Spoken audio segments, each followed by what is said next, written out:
restaurou o nosso relacionamento consigo mesmo por meio de Cristo e nos deu o ministério de restaurar relacionamentos. 2 Coríntios, capítulo 5, versículo 18. Sempre vale a pena restaurar relacionamentos. Uma vez que a vida consiste em aprender a amar, Deus quer que valorizemos os relacionamentos e nos esforcemos para mantê-los, em vez de descartá-los sempre que houver desacordo, mágoa ou conflito. Na verdade, a Bíblia diz que Deus nos deu o ministério de restaurar relacionamentos. Por esse motivo, boa parte do Novo Testamento é dedicada a nos ensinar como lidar uns com os outros. Paulo aconselha: se vocês receberam algo bom por seguir a Cristo, se o amor dele fez alguma diferença na vida de vocês, se estar numa comunidade do Espírito significa algo para vocês, se vocês têm um coração, se vocês se importam uns com os outros, façam-me um favor. Concordem um com o outro, amem um ao outro, sejam amigos de verdade. Paulo ensina que a habilidade no trato com as pessoas é um dos traços do cristão maduro. O desejo de Cristo é que sua família seja conhecida pelo amor entre seus membros. Por isso, romper a comunhão é um testemunho deplorável para os não cristãos. Esse foi o motivo de Paulo ficar tão envergonhado quando os membros da igreja de Corinto se dividiram em facções opostas, chegando até mesmo a brigar na justiça comum. Em sua carta, ele lamenta: que vergonha! Será que entre vocês não existe alguém com bastante sabedoria para resolver uma questão entre irmãos? Ele ficou escandalizado ao descobrir que não havia ninguém maduro na igreja para resolver o conflito pacificamente. Na mesma carta declara: tenho uma preocupação séria a compartilhar com vocês, meus amigos, pela autoridade de Jesus nosso Senhor. Tentarei ser o mais direto possível. Vocês precisam aprender a entrar em acordo, devem ter consideração uns pelos outros, cultivando a vida em comum. Se você deseja a bênção de Deus em sua vida e quer ser conhecido como filho de Deus, aprenda a ser um pacificador. Jesus disse: Deus abençoa os que trabalham pela paz, pois eles serão chamados filhos de Deus. Note que Jesus não disse: bem-aventurados que amam a paz, pois todo mundo ama a paz. Nem disse: bem-aventurados pacíficos, que nunca se incomodam com nada. Ele chama bem-aventurados os que trabalham pela paz, aqueles que procuram efetivamente solucionar conflitos. Pacificadores são raros, porque promover a paz é um trabalho muito difícil. Você foi formado para ser parte da família de Deus, e o segundo propósito de sua vida aqui é aprender a amar e a se relacionar com as pessoas. Por isso, promover a paz é uma das habilidades mais importantes que você pode desenvolver. Infelizmente, a maioria de nós jamais aprendeu a resolver conflitos. Promover a paz não é evitar conflitos, fugir de um problema fingindo que ele não existe ou ter medo de falar sobre o assunto. É, na verdade, covardia. Jesus, o príncipe da paz, nunca teve medo de conflitos. Em determinada ocasião, ele provocou um conflito para o bem de todos. Há momentos em que devemos evitar o conflito, mas há ocasiões em que precisamos criá-lo e situações em que precisamos solucioná-los. Por isso, precisamos orar, pedindo a contínua direção do Espírito Santo. É Ele quem nos guia, é o Senhor quem nos guia. Promover a paz também não é apaziguar, ceder o tempo todo, agir com subserviência e permitir que os outros sempre o reprimam, não era o que Jesus tinha em mente. Ele se recusou a ceder em muitas questões, sustentando seus argumentos diante de qualquer oposição diabólica. Como restaurar um relacionamento? Como cristãos, Deus nos chamou para que ajustássemos nossos relacionamentos uns com os outros. Seguem 7 passos bíblicos para a restauração da comunhão. Primeiro, fale com Deus antes de falar com a pessoa. Converse com Deus a respeito do problema. Se você orar a respeito do conflito, em vez de se juntar a alguém para murmurar, descobrirá que, em geral, ou Deus muda seu coração, ou muda o coração da outra pessoa. Sem ajuda, todos os relacionamentos seriam mais tranquilos se você tão somente orasse. Todos os relacionamentos seriam mais tranquilos se você tão somente orasse mais a respeito deles. Assim como Davi compôs os salmos, use a oração para desabafar verticalmente. Conte a Deus suas frustrações, clame por ajuda. Ele nunca fica surpreso ou aborrecido com sua raiva, mágoa, insegurança ou qualquer outra emoção. Portanto, diga-lhe exatamente como se sente. A maioria dos conflitos tem raízes em necessidades não satisfeitas. Algumas dessas necessidades só podem ser alcançadas por Deus. Quando você espera que uma pessoa, amigo, mulher, chefe ou membro da família, satisfaça uma necessidade que somente Deus pode atender, está se candidatando à amargura e à decepção. Ninguém pode suprir todas as suas necessidades exceto Deus. O apóstolo Tiago observa que muitos de nossos conflitos acontecem por falta de oração. De onde vêm as guerras e contendas que há entre vocês? Vocês cobiçam coisas, mas não as têm. Não têm porque não pedem. Em vez de confiar em Deus, preferimos crer que os outros nos farão felizes. E então ficamos furiosos quando eles nos decepcionam. Deus, porém, está dizendo: por que você não vem primeiro a mim? 2. Tome sempre a iniciativa. Não importa se você ofendeu ou foi ofendido. Deus espera que você dê o primeiro passo. Não espere pela outra parte. Vá primeiro a ela. Restaurar a comunhão perdida é tão importante que Jesus lhe deu precedência até mesmo sobre o culto de adoração. É assim que eu quero que vocês se conduzam. Se alguém estiver no local do culto, prestes a fazer uma oferta, e de repente se lembrar de que um amigo tem algum ressentimento contra ele, deixe de lado a oferta, saia imediatamente, procure o amigo e conserte a situação. Depois de fazer isso, então poderá voltar e oferecer seu culto a Deus. Mateus capítulo 5, versículo 23 e 24. Quando a comunhão é prejudicada ou rompida, planeje imediatamente uma conferência de paz. Não fique adiantando, arrumando desculpas, nem prometendo. Resolvo isso qualquer dia desses. Programe um encontro o mais rápido possível. Demoras só aprofundam ressentimentos e pioram a situação. Quando se trata de conflitos, o tempo não cura nada, pelo contrário, as mágoas tornam-se mais profundas. Agir rapidamente também evita que os danos espirituais sejam maiores.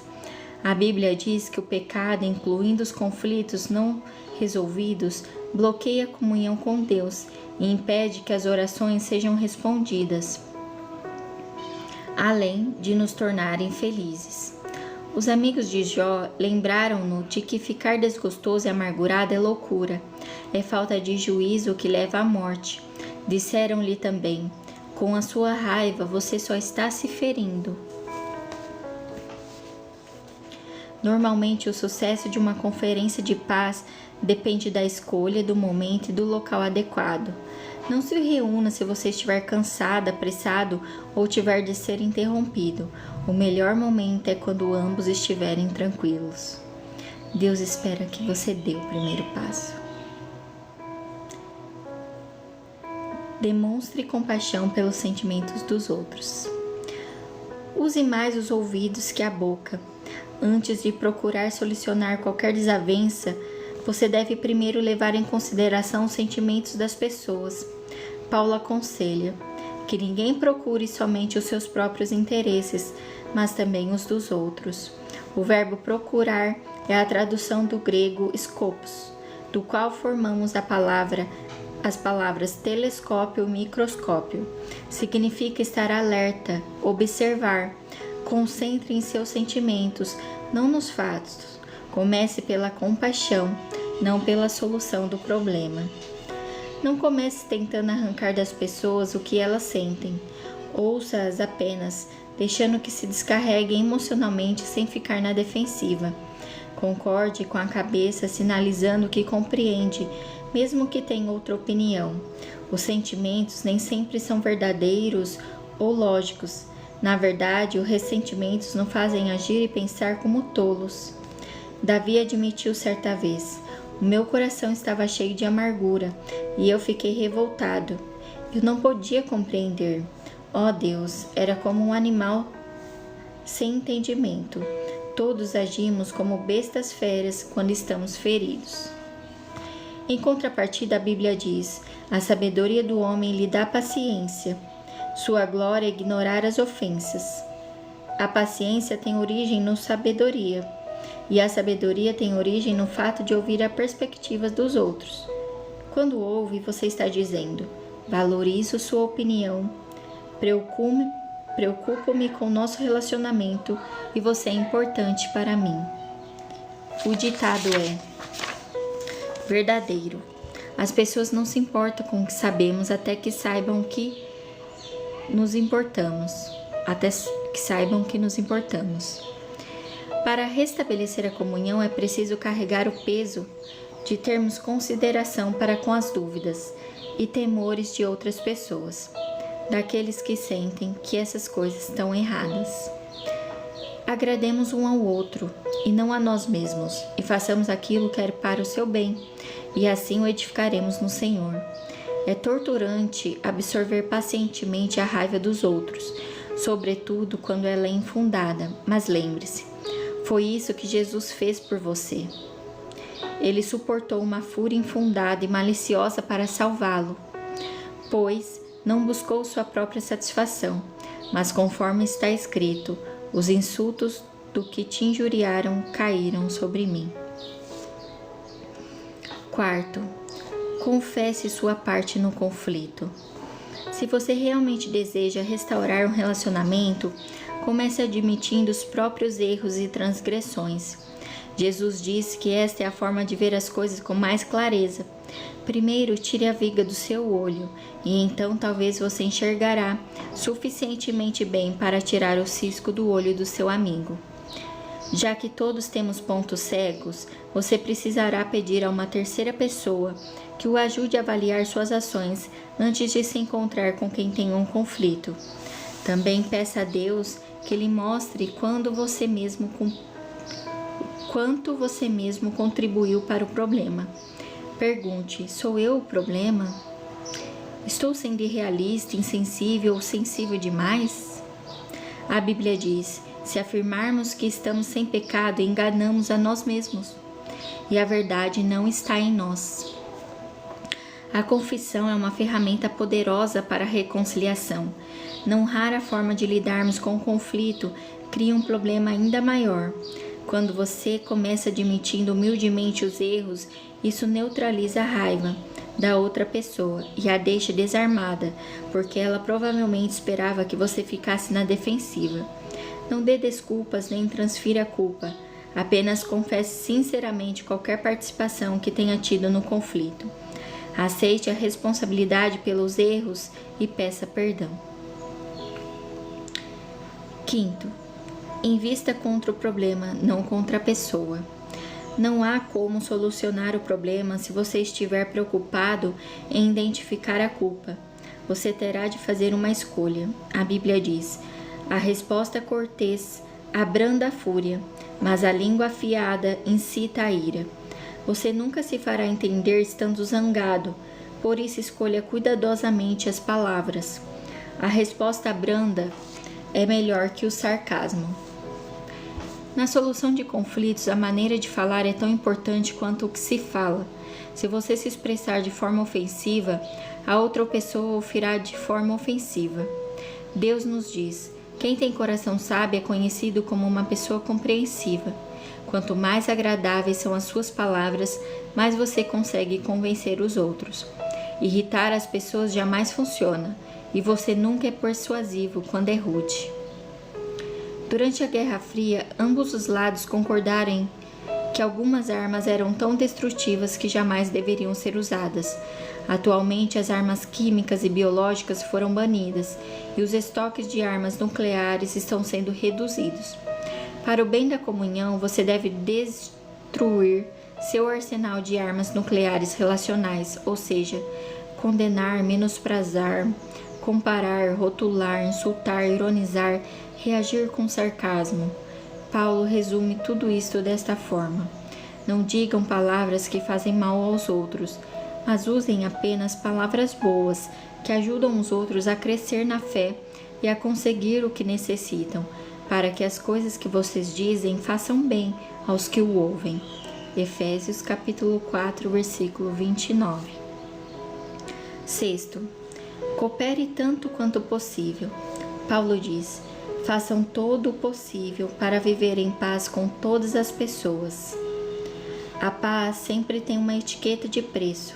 Às vezes custa o nosso orgulho e quase sempre custa nosso egoísmo. Pelo bem da comunhão, faça o melhor que puder para chegar a um acordo. Adapte-se aos outros e mostre preferência pelas necessidades deles. Uma paráfrase da 7ª bem-aventurança de Jesus diz: abençoados são vocês que conseguem mostrar que cooperar é melhor que brigar ou competir. Desse modo, irão descobrir quem vocês realmente são e o lugar que ocupam na família de Deus.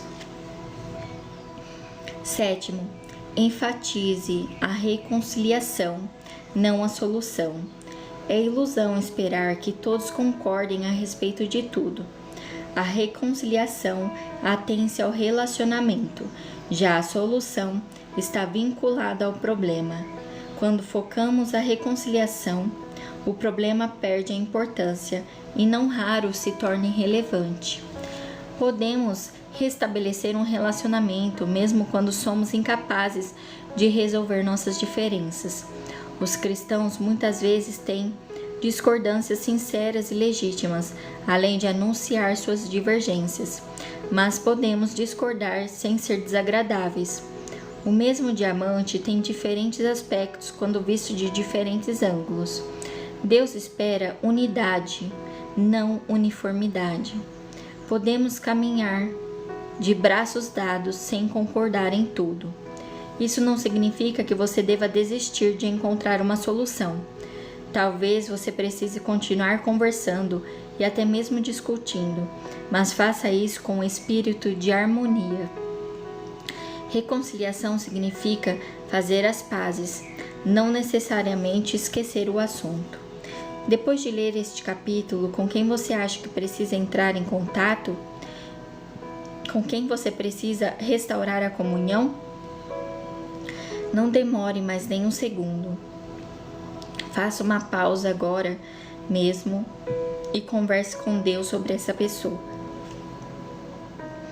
Em seguida, pegue o telefone e comece o processo. Estes 7 passos são simples, mas não são fáceis. É necessário muito esforço para restaurar a comunhão com alguém. Foi por isso que Pedro recomendou: esforcem-se para viver em paz com os outros. Quando você tenta promover paz, está fazendo o que Deus faria. É por isso que os pacificadores são chamados filhos de Deus. Pensando sobre o meu propósito de vida. Tema para a reflexão. Sempre vale a pena restaurar os relacionamentos. Versículo para memorizar. Façam todo o possível para viver em paz com todas as pessoas. Romanos, capítulo 12, versículo 18. Pergunta para meditar. Com quem estou precisando restaurar meu relacionamento? A reconciliação atém-se ao relacionamento, já a solução está vinculada ao problema. Quando você tentar promover paz, está fazendo o que Deus faria. É por isso que os pacificadores são chamados filhos de Deus. Que meditemos nessa reflexão de hoje, nesses 7 princípios de restauração e que possamos ser pacificadores, filhos de Deus. Fica essa reflexão. Uma boa tarde. Deus abençoe.